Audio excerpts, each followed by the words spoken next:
I seem to remember that you once wrote that you were annoyed with Mystery Science Theater 3000.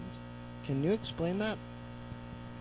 Well, I can't really say that I'm annoyed by it. I mean, I may have just not liked the idea of the show making a mockery of movies that are actually very good or that were made under constraints.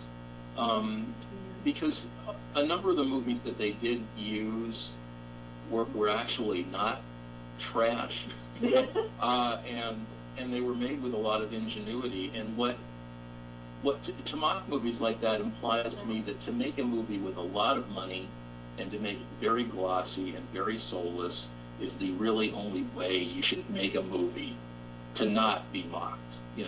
So I thought there was an underlying message in the approach they were taking to some of those programs.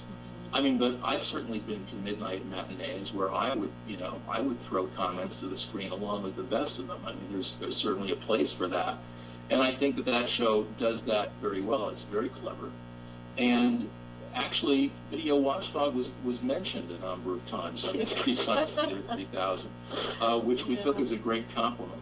I remember one show in particular, don't remember the movie, but someone received a huge package in the mail, and they had him say, "Oh, good, my shipment from Video Watchdog has arrived." Yeah.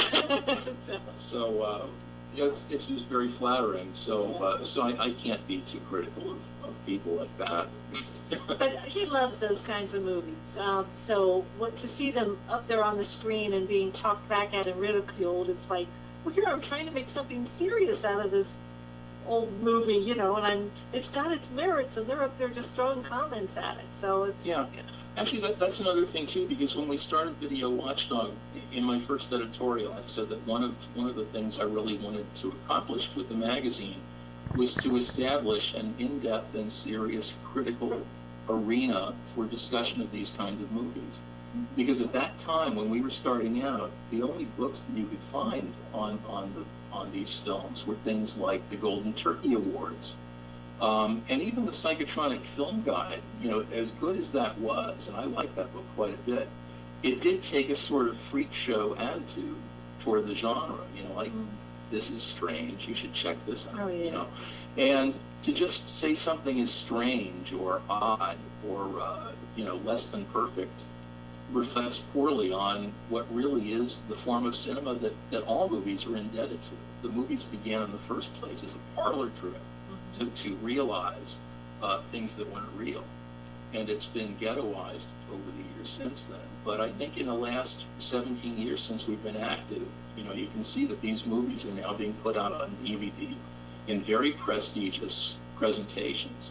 So I think a lot of the old stigma has disappeared. Mm-hmm. So, that's definitely part of my feeling toward Mystery Science Theater 3000 and why it's dissipated to some extent. There seems to be a push by studios to find a replacement for DVDs.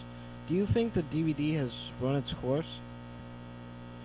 I think that DVD hasn't really run its course, but I think the marketplace is being overwhelmed. They're releasing far too many DVDs for collectors to keep up with. And, I think it's a very attractive format because it's kind of like baseball card collecting. It's not very expensive. You can own a movie for what it costs to go and see one with a date on a weekend. So I think that people are spending too much, and I think at the same time they're running out of room at home to store what they're buying. That's a big problem. It's a huge problem, and so I think people are relying more and more on services like Netflix, where they can see things and then here, have it back.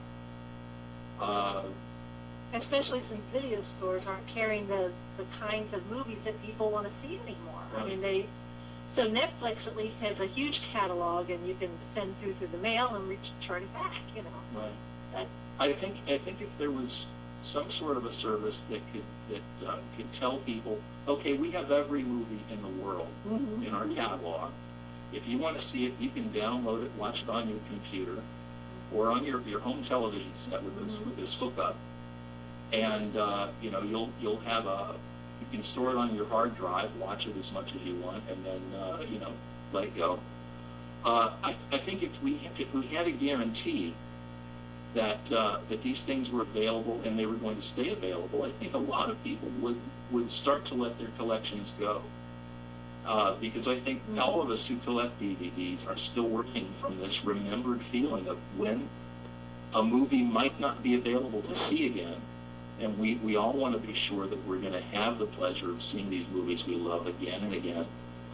But if there's a system in place that would take that obligation of storing all this stuff off our backs, that would be such a great thing. Yeah, well, because we, of course, grew up before video, and so we always just had to wait for things to scroll around on TV, maybe, or just appear at the movie theater. We never thought that every single movie that we saw in a theater would eventually be on TV or we'd be able to see again.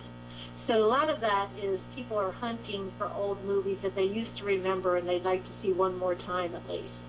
But it is getting really cumbersome collecting all these DVDs especially when you're running a video magazine and they keep coming in. So it would be great to have like a big mass thing that would be free. You know, I mean, if you had to pay $20 every time you wanted to watch a movie, that wouldn't work, you know.